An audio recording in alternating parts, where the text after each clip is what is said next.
It began without announcement, a silent and simultaneous shift in the fabric of human consciousness. Dr. Aris, a man whose life was a quiet archipelago of books and solitude, was among the first to map its shores. One Tuesday night, he did not fall into his usual disjointed dream of dusty library stacks. Instead, he found himself standing on a beach of fine, silvery sand, the grains humming with a faint, internal light. Before him stretched a vast, shoreless ocean, its waters the color of a deep twilight indigo. Above there was no sun or moon, but a breathtaking swirl of nebulae, emerald and gold that cast a gentle glow across the landscape. He was not alone. Figures shimmered into existence along the coastline. Dozens at first, then hundreds. They were translucent at the edges, their forms coalescing from motes of light. There was a woman in a brilliant red sari, a young boy clutching a worn football, an old man in a fisherman's sweater. They came from every corner of the world, their minds arriving at this impossible coast at the moment of sleep. There was no language here, not at first. Communication was a current of pure intent. Aris felt the boy's confusion, a sharp, cold pang. He felt the woman's awe, a warm, rising tide. When he focused on his own feeling, a lifetime of academic curiosity, a shimmering book of light appeared in his hands, its pages blank but filled with a sense of infinite possibility. The world awoke the next morning in a state of collective wonder. News channels buzzed with the same surreal story. Everyone had dreamed of the ocean. It was named the Nocturne Sea.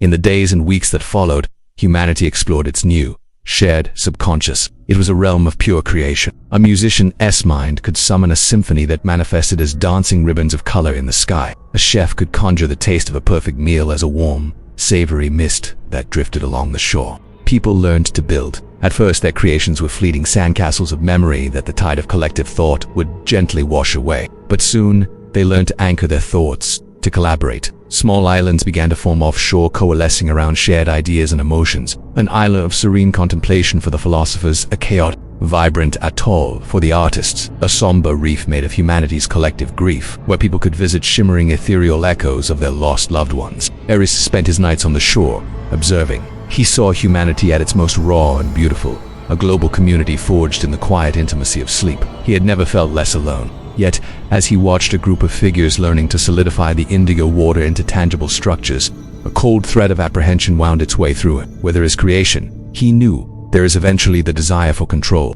The age of wonder began to give way to an age of ambition. The Nocturne Sea was no longer just a place of shared experience. It became a frontier. People who possessed immense willpower or singular focus in their waking lives discovered they had a greater influence over the dream. They were the architects. They could raise towering spires of solidified thought that dwarfed the simple, floating islands. They could weave the nebulae in the sky into new constellations and calm the psychic tides. At their forefront was a man who, in the waking world, was a reclusive and fantastically wealthy CEO named Croft.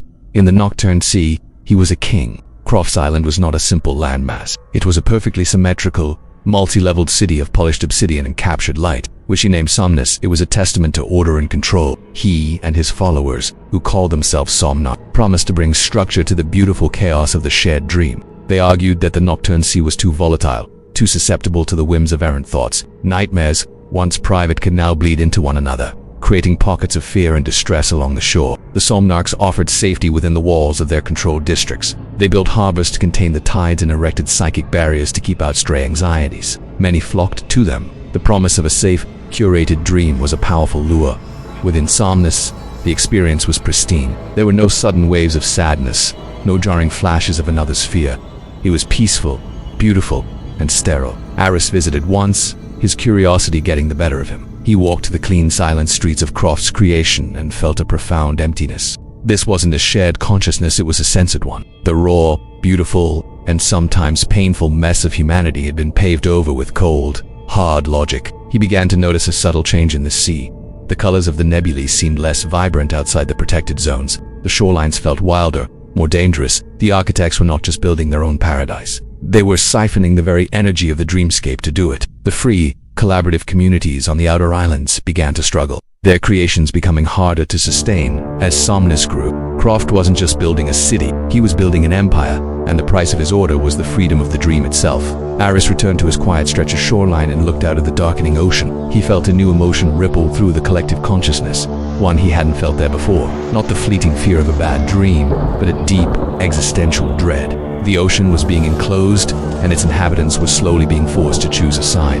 The fear that Aris had sensed began to coalesce. It started with whispers of riptides, unseen currents in the Nocturne Sea that would pull unsuspecting dreamers into terrifying, shared nightmares. Then came the first great psychic storm. It was born from the terror of a waking world. Catastrophe, a massive earthquake that struck a densely populated city. The collective agony of the victims and their families did not dissipate. Instead, it fed into the Nocturne Sea, gathering into a monstrous, swirling tempest of black clouds and shrieking psychic energy. It swept across the open waters, indiscriminately engulfing the free islands. Dreamers caught in its path didn't just experience fear, they were battered by the raw, undiluted trauma of thousands, waking up, if they could wake at all, with profound psychological scars. Croft and the Somnarchs used the storm to their advantage. The gleaming walls of Somnus held strong against the tempest, proving their promise of safety. More flocked to their banner, abandoning the chaotic freedom of the outer sea for the gilded cage of the architects. Croft began to style himself as a savior, the only one who could tame the dangerous depths of the human mind. But Aris suspected the truth was far more sinister. He ventured to the edge of the storm's wake, to an island of shattered memories, and felt a lingering psychic residue. This wasn't just raw emotion, it had been shaped, focused, its destructive power amplified. Driven by this suspicion, Aris learned to navigate the deeper currents of the sea.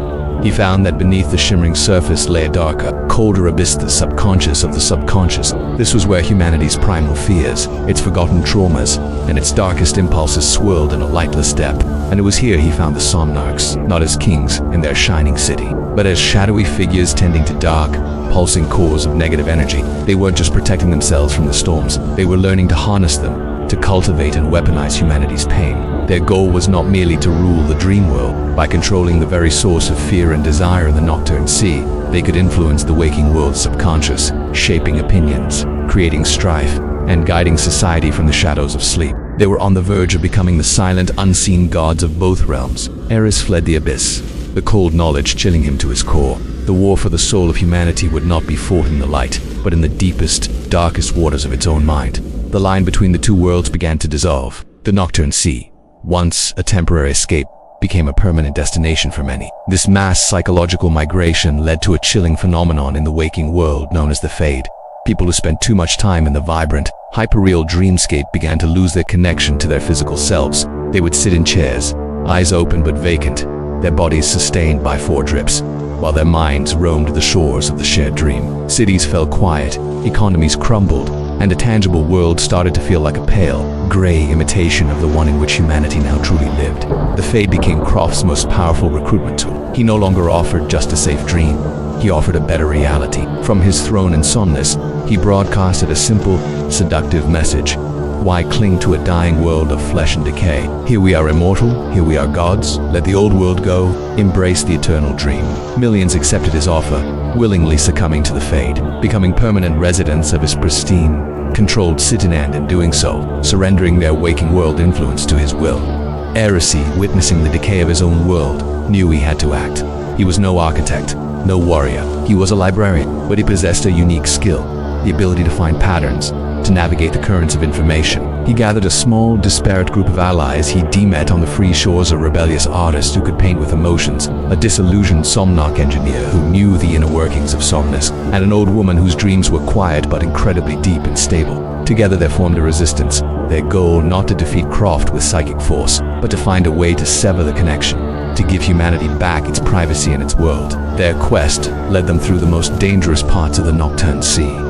They navigated the shattered reefs, where fragmented nightmares lashed out like predators, and crossed the plains of apathy, where dreamers simply laid down and allowed themselves to dissolve into the humming sands. The engineer revealed the Somnarch's ultimate plan, to use the combined psychic energy of the Faded to breach the final barrier, merging the Nocturne Sea and the waking world, completely installing Croft as the absolute ruler of a single plane of existence built on his ideology of control. They were close to succeeding. The physical world was flickering, its colors muted, its sounds distant. The resistance was running out of time. They had one last, desperate chance.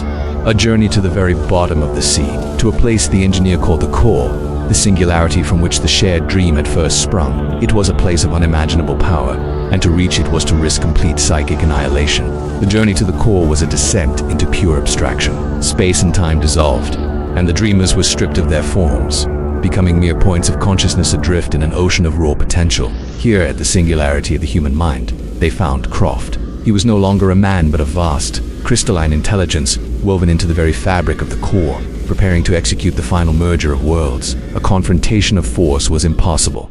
He was the ocean, and they were butt drops within him. It was then that Aris, the quiet librarian, unleashed his weapon. It wasn't a psychic blast or a hidden power, but an idea, drawing on his deepest nature. He introduced a concept into the core that was the antithesis of Croft's perfect, ordered system. It was a small, deeply personal, and flawed memory from his own life. The bittersweet taste of coffee on a rainy morning while reading a book with a torn cover. A moment imbued with loneliness, comfort, and a quiet, imperfect joy.